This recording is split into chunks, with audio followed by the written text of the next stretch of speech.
Thanh Mai mến chào quý vị đến với kênh Việt ngữ của hệ thống truyền thông Asian Media Network. Thưa quý vị, cứ mỗi thứ ba hàng tuần, chúng ta gặp lại nhau trong chương trình Giấc Mơ Đến Mỹ, hay còn gọi là My American Dream. Đây là một chương trình thiết thực bởi vì gửi đến quý vị những thông tin liên quan tới vấn đề di trú và những cách thức làm sao để có thể đến Mỹ nhanh nhất, sớm nhất, hợp pháp và hữu hiệu nhất. Người đồng hành cùng với chúng tôi trong chương trình này là chị Cathy Nguyen, giám đốc điều hành công ty Truly Wonder, trụ sở tọa lạc tại Austin, Texas. Và Thanh Mai xin được gửi lời mến chào đến với chị Cathy. Thưa chị, hôm nay chị em mình không có hẹn nhau nhưng mà chúng ta tông xì tông, tức là xám và đen.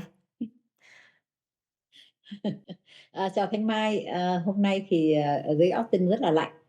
Thành ra chị chạy việc từ sáng giờ thì phải máu ấm như thế này và về đến nơi thì ngay giờ phim. Thưa các bạn, cái episode 16 vừa rồi phải nói là rất là hot. Và Cathy nhận được rất nhiều phone call cũng như là text, email. Mọi người getting very exciting, tức là rất là hồi hộp và mong chờ cái chương trình, cái tiệm nail, cái trường dạy nail ở Sài Gòn, Việt Nam cũng như các nơi Việt Nam, để mà các bạn đi học xong rồi các bạn được qua bên Mỹ học tiếp để đi thi, để mà đi thi thôi chứ không có cần phải tốn nhiều đi học nhiều.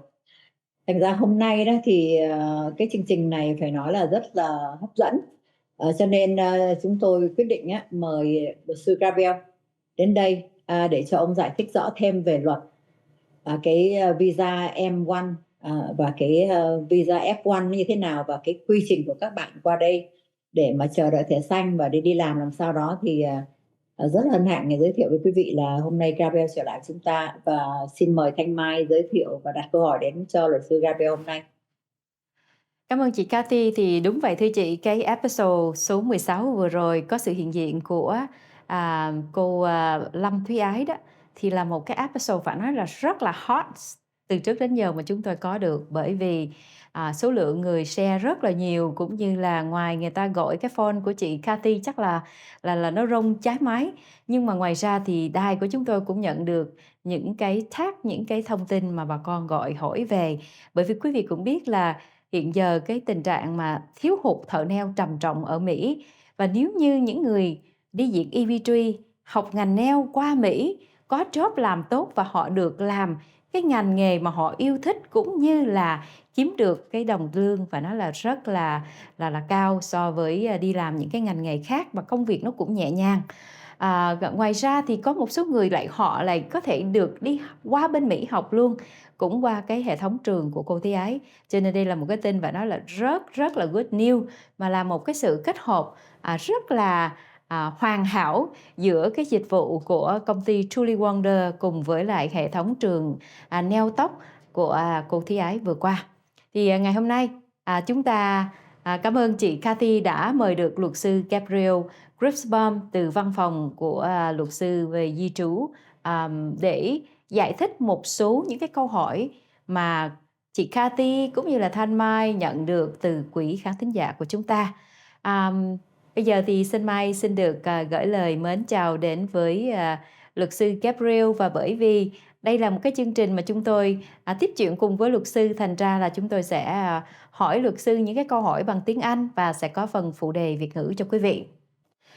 And today we have the privilege of welcome attorney Gabriel back to the show. Thank you, Gabriel, for being with us from the last season as well as this season. In the last episode, we have a very, very exciting topic as we talk about the EB3 program combined with the nail, a study for a nail diploma, either from Vietnam or come to US. So we have a lot of questions from the viewer as well as salon owner who want to find out, learn more about this program. And we want to say thank you for joining us today to address any concern regarding to legal issue. Thank you for having me. It's a pleasure to be back. So, Gabriel, the question is many people who apply for EB3 program to come to United States, instead of working in the other industry, such as farming, restaurant, healthcare, etc., they would like to work as in the nail industry so that they can have good hour and make good money to support the whole family. And the time is shortened too. So can you tell us a little bit about that program to come to the United States and study nail or study for nail in Vietnam while they waiting for 2-3 year period to come to United States? How is the paperwork? I mean, from the legal standpoint, what is that different with the regulars at EB3? So for nail salon students who want to come to a registered school in the United States, if they find a registered school in the United States, such as a training program for nails, they can come to the United States under a vocational degree known as an M1 student visa. Those student visas are a bit different from the traditional F1 visas, which you may be more familiar with, because M1 visas are for non-academic coursework. So essentially, these are training programs that do not require you to sit in class or learn from books.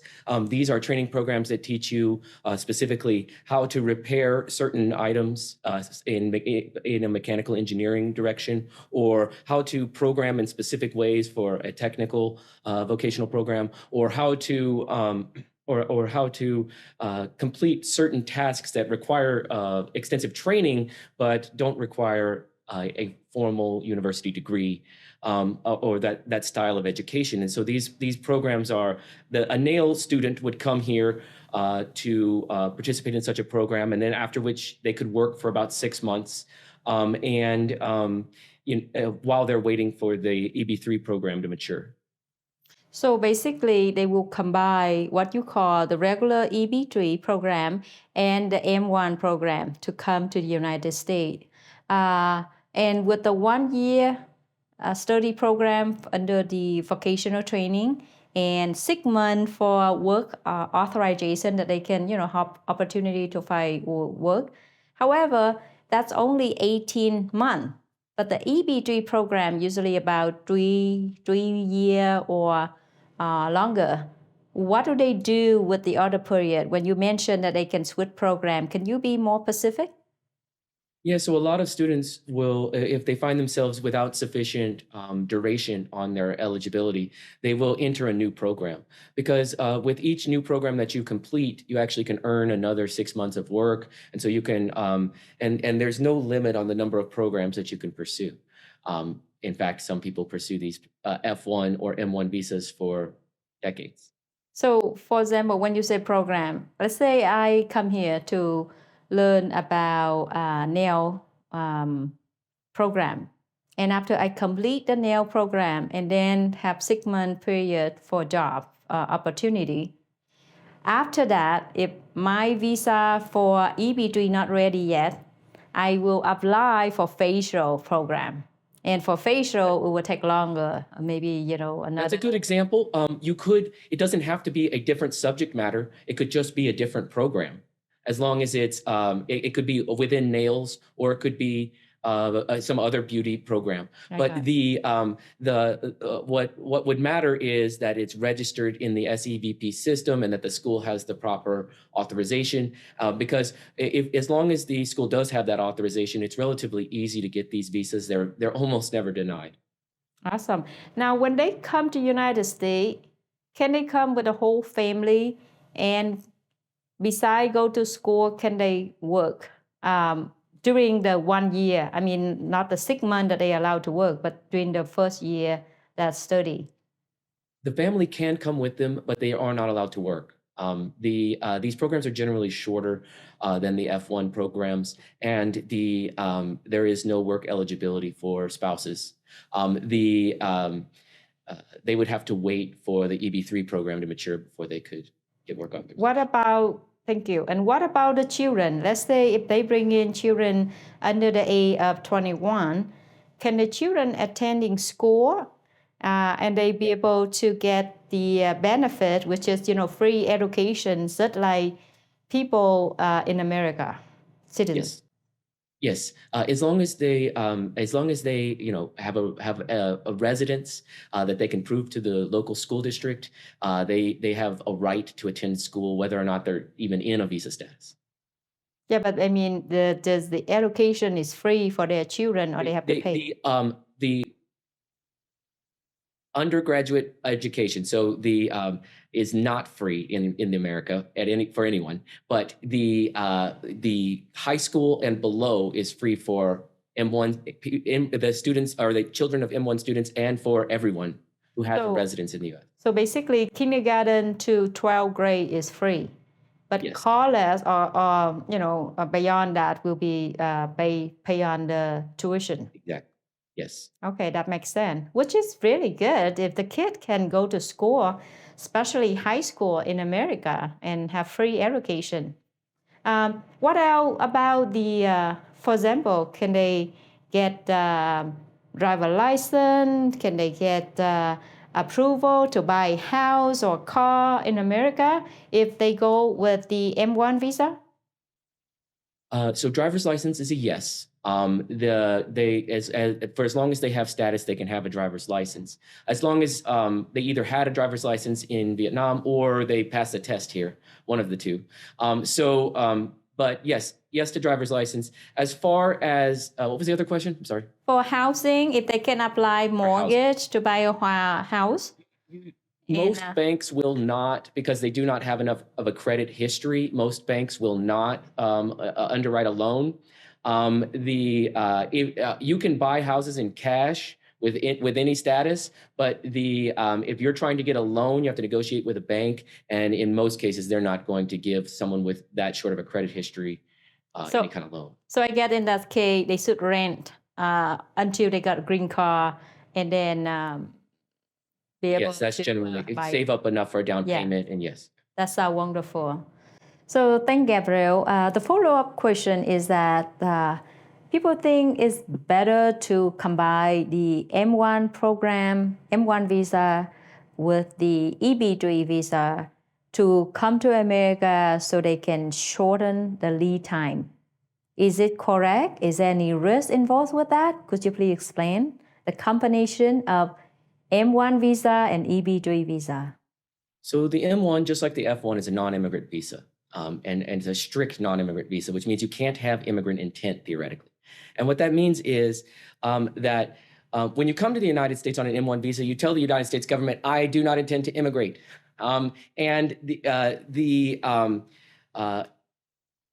If your program, because the M1 and F1 or any non-immigrant visa has a duration, if your duration does not cover the entire amount of time you need to get your green card, then your next application could be denied if you've already started the green card application process. If your next application for status is denied, then you will have to do consular processing in home country anyway. So basically, that's the additional risk of using M1. There are many benefits to coming earlier as well.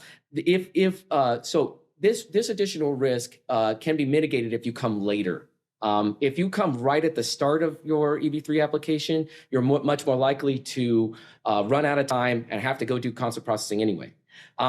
If you come later in the process, and if we, if with each individual person and family work out a timeline, would be my recommendation if you wanted to consider M1, then if you wanted to come later in the process, it's much more likely that you would be able to get your kid in school, get them started on English, get yourself started with work and training in the US, and get your own familiarity and residency established earlier. Those things can be very important, especially for kids who are, if they need a lot of, if they really need practice getting their English and skills up to par, then it can be very important to come earlier, and the M1 can be a legitimate way to do that. I do think that every client should be aware of that additional risk that you will have to go back and do consular processing anyway. But that risk is not a risk of losing your permanent residency. It's a risk of delay. So I do want to put that out there. So the M1 visa is a legitimate way to come to the United States early, but it does carry that back-end risk. Dạ vâng, thưa chị Cathy, sau khi chị nghe cái phần trình bày của luật sư Gabriel về cái việc mà kết hợp giữa visa M1 và visa EB3, nó có cái lợi và nó cũng có những cái risky, thì chị có cái lời khuyên gì cho những người thân chủ của chị muốn dự định là đi theo cái con đường này? Vâng, cảm ơn Thanh Mai. Gabriel, I heard that you said even though they in here United States, then the family in here United States already, and when they I-140 approved, they still have to come back to Vietnam to have an interview with U.S. consular. Is that correct? It could be. It depends. Because these visas, the timeline of these visas, if it expired and you needed to apply for a new one, you may get denied on that application for a new one. If you've already started the I-45, the adjustment of status process. And so if you are denied a visa in the US, you may not you may not have work authorization or any authorization for some period of time. If the visa bulletin is not current and you can't file for adjustment of status for some period, then then it's unpredictable from us right now how long you will have to wait to get that green card. And so because these programs have expirations, if they expire early, then you may not have enough time to get your green card, and you'll have to go back to the consulate and do the interview there. So from my understanding, from what you just explained, M1 visa is really good when the timeline is not like that. So go back to years ago, like if the timeline for EB3 is 2 years, it's very good timing and then very feasible for our clients apply for EB3 and come here waiting when we're ready to file the LC application. But right now, it's a lot of risk. I mean, a lot of things that will going on will be affected. Either M1 visa will be denied, or they have to start over again if the government find out that they come here for M1 or F1. Because M1 and F1 is not intended to immigration. It's just to study, either academic or non-academic. So if we do that, we might not commit fraud, but really like some red flag there to the government will be denied either M1 visa or green card visa. Is that correct? Well, I don't think it presents a lot of risk to the green card application unless they specifically find a fraud, which is unusual, very unusual. Usually, what will happen is they will deny the adjustment of status. And when they deny adjustment of status because you entered with improper purpose, then you have to go adjust status at the consulate. And that is just, you have to start all over. You have to ask them to send the case to the consulate, and then you have to start the consular processing once the case is received. So that is that's the delay that could happen. And because and what you said is absolutely correct. 3 years ago, there was a lot more certainty in the timing of these programs. This year, in particular, we have seen these programs continue to extend the timelines to the point where it has introduced a lot of this risk, and the risk of these programs not being long enough and you having to restart the consular process later. So I have always in my career advised people that the safest route is to do consular processing. Even if you got an M1 visa and you came to the United States and you trained here for a while, it still may be better to do consular processing, because you could just return to Vietnam, do the interview, and come back relatively quickly. This may be the least disruptive to your life. And a lot of people, 3-4 years ago and beyond, many people planned on the M1 and came to the United States early, and it worked fine. The problem with it now is the extended timeline. That's what it really comes down to. Thank you. Thank you very much. Thưa chị Cathy, recap lại những gì mà luật sư Gabriel nói đó, thì xin chị có thể recap lại cho quý thính giả của chúng ta được hiểu, cũng như là cái nhận định của chị về cái việc này. Cảm ơn Thanh Mai. Để mà Cathy nói rõ ràng cho quý vị hiểu rằng có rất nhiều những cái rủi ro bây giờ là tại vì sao? Tại vì cái năm nay, đặc biệt là năm nay mà không biết năm tới như thế nào, là cái thời gian chờ đợi của chúng ta nó unusual, tức là nó rất là dài và nó không có xảy ra những 2-3 năm trước. Thì chúng ta tìm mọi cách để làm sao để, một là làm ngắn thời gian chờ đợi, hai là con cái mình và mình có thể đến Mỹ sớm hơn để chờ được thẻ xanh. Bây giờ là thời gian không có thể nói được là nên làm hay không. Tại vì sao? Ngày xưa mình biết chắc rằng từ 12 đến 14 tháng thì mình có LC, thì vẫn khuyên cái khách rằng 12 đến 14 tháng thì gần có đó, thì làm sao để đến đây bằng F1 hay là bằng M1, sau đó thì chờ đợi cái application for Green Card. Thì nó vừa khít với cái thời gian mà mình chờ đợi và thời gian processing của chính phủ. Nhưng mà những cái năm như bây giờ đó thì nó không có predictable, tức là không thể đoán được bao giờ cái visa nó thể current, tức là có thể ready cho mình file. Thành ra là trong thời gian này thì chúng tôi không muốn advise quý vị, không muốn khuyên các bạn là nên làm M1 trong thời gian nào cả. Thì có thể quý vị phải chờ, biết cái program nó sẵn sàng để đó, nhưng phải chờ rằng cho thời gian những cái tồn đọng của những visa nó trở lại bình thường, thì chúng ta có thể lại gặp nhau để mà chúng ta giới thiệu những cái program để quý vị vô đến đây trước, để mà chuẩn bị những cái anh văn hoặc ổn định đời sống trước khi mình có thẻ xanh, và nó không có lỡ làng, hay là nó không có phải làm trở lại một lần nữa từ đầu.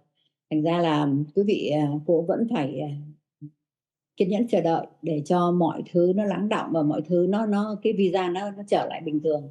Thì lúc đó thì chúng ta sẽ nói chuyện với nhau về M1 visa hay không. Thì chúng ta đang cái episode 16 chúng ta đang giới thiệu với các bạn là về cái trường NHANH ở Việt Nam và hệ thống trường NHANH ở Mỹ, để dành cho ai, dành cho những các bạn đi qua bên này lao động được bảo lãnh những tiện NHANH, thì các bạn sẽ được học bên Việt Nam trước một thời gian, để khi qua đây các bạn rút ngắn được cái thời gian học tập bên này. Dù các bạn làm cho bất cứ một cái sponsor nào như vậy, thì qua đây khoảng 2 tháng sau thì cái trường của cô Lâm Thúy Ái sẽ hướng dẫn các bạn đi thi để các bạn có bằng. Cái đó là cái rất là quan trọng bây giờ. Thế còn cái mà advise quý vị vào M1 visa, bất cứ một cái visa nào đó đến đây để chờ đợi, thì thời gian này không thích hợp. Đó là cái sự tóm tắt của chúng tôi dành cho quý vị trong cái thời gian này cho F1 hay là M1 visa. Dạ vâng, cảm ơn chị Cathy. Thì vậy mà em nghĩ là kết hợp với cái chương trình đi học NHANH và đi qua Mỹ làm NHANH qua diện EB3 vẫn là một cái điều rất là tốt. Quý vị nên học trường NHANH ở bên Việt Nam trước, để có những cái giờ trong lúc quý vị chờ đợi thì quý vị qua Mỹ, quý vị không phải học lại. Trong trường hợp mà kết hợp M1 để được qua Mỹ sớm hơn, thì cái đó quý vị nên liên lạc với văn phòng công ty của chị Cathy và những đối tác của chị ở Việt Nam để được lời khuyên tốt nhất, bởi vì nó sẽ tùy theo trường hợp, tùy theo cái case và cái thời gian của cái EB3 của quý vị.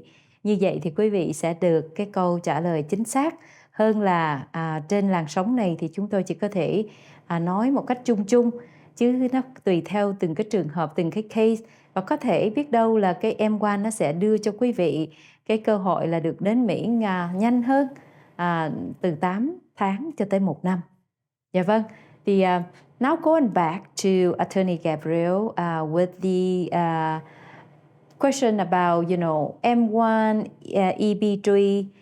In conclusion, do you advise the client to combine M1 and EB3?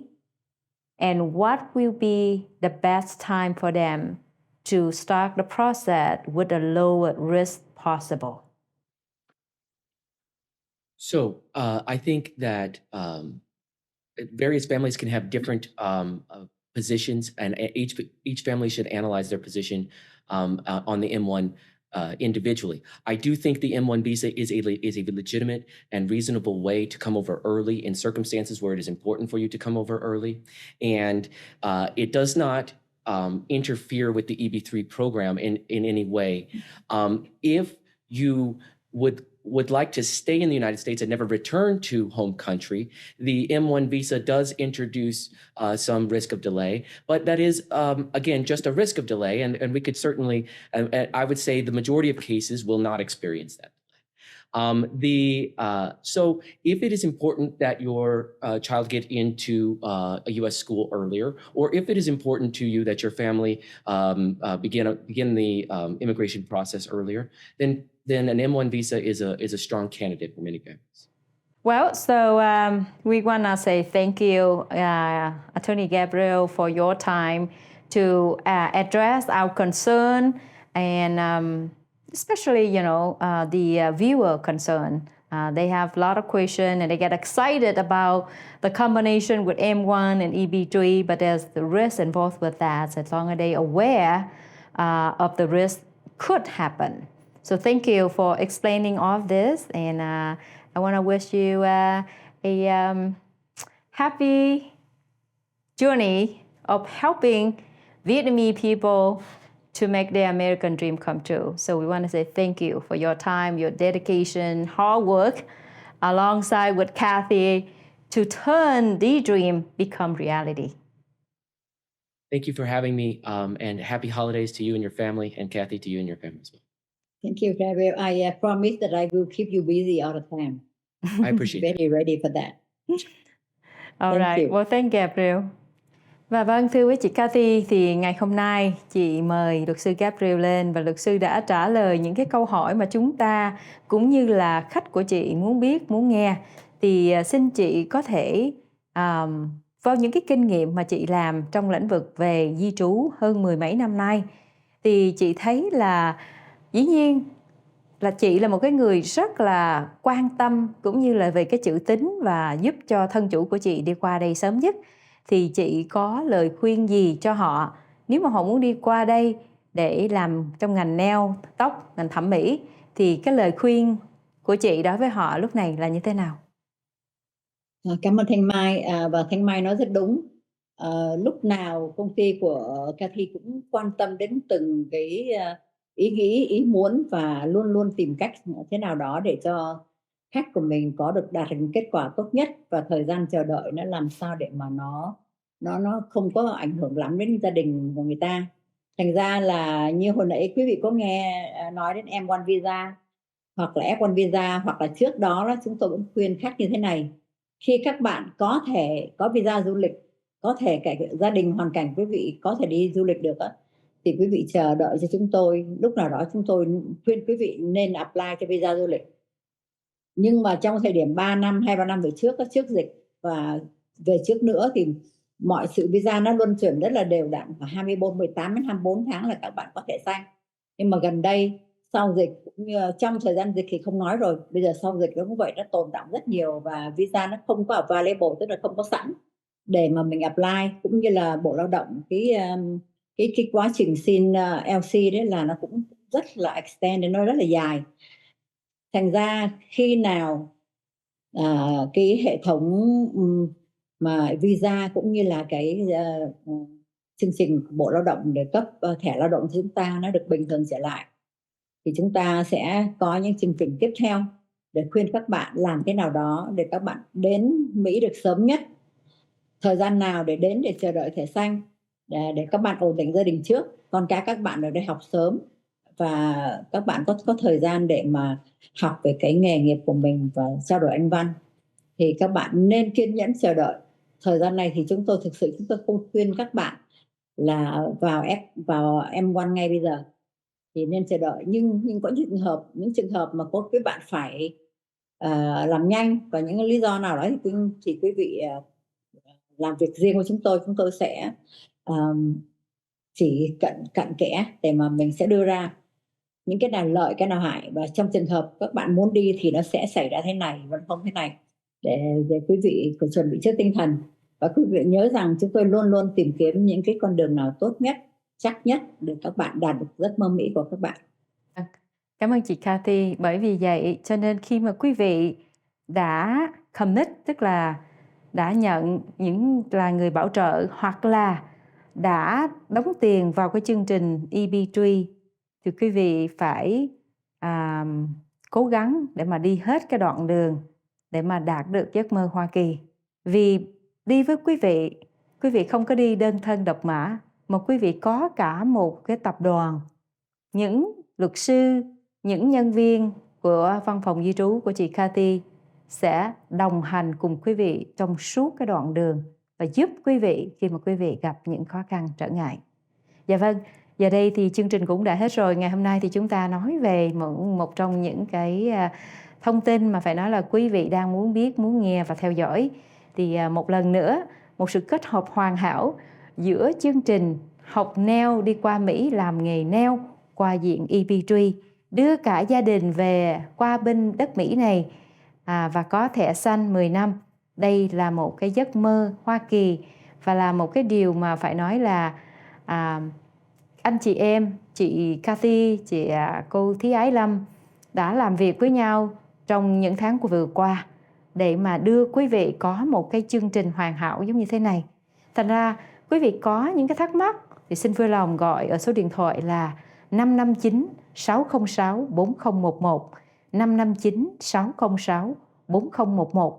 Quý vị cũng có thể text hoặc là gọi qua Zalo cũng cái số đó luôn. Hay là quý vị gửi email cho chị Cathy cathy@truelywonder.com, hoặc quý vị có thể vào trang nhà truelywonder.com. Thì chúng tôi sẽ trả lời tất cả những thắc mắc đến quý vị. Mà quý vị liên lạc những cái thông tin đó mà cũng chưa có được cái sự trả lời, có lẽ là bởi vì quá nhiều người gọi, thì quý vị cũng có thể inbox cho đài chúng tôi hoặc là để cái comment bên dưới, thì chị Cathy Thanh Mai sẽ réo chị Cathy để mà bằng mọi cách để trả lời cho quý vị. Dạ vâng, thì một lần nữa cảm ơn sự theo dõi của tất cả quý vị. Và cứ mỗi một chương trình thì chúng ta lại đưa giấc mơ đến Mỹ của quý vị gần hơn, one step at a time, một bước gần hơn để đạt được giấc mơ này. Thanh Mai cảm ơn chị Cathy đã luôn đồng hành cùng với chúng tôi, và mến chúc chị có một cái tuần lễ thật là an bình, hạnh phúc. Cảm ơn các bạn, hẹn các bạn ở trong chương trình sau. Dạ vâng, và riêng với tất cả quý khán thính giả của chúng tôi thì cảm ơn sự theo dõi của tất cả quý vị. Chính vì quý vị like, share, comment và đặt câu hỏi với chúng tôi, tương tác với chúng tôi là cái nguồn động lực để cho chị em chúng tôi thấy rằng đây là một chương trình hữu ích, và chúng tôi sẽ tiếp tục để cống hiến gửi đến quý vị mỗi tuần là một chương trình mới, một episode mới để phục vụ quý vị. Là xin quý vị tiếp tục ủng hộ chúng tôi, và mến chúc quý vị một cuối tuần thật vui, và xin hẹn gặp lại quý vị trong chương trình phát hình vào tuần tới. Xin trân trọng mến chào.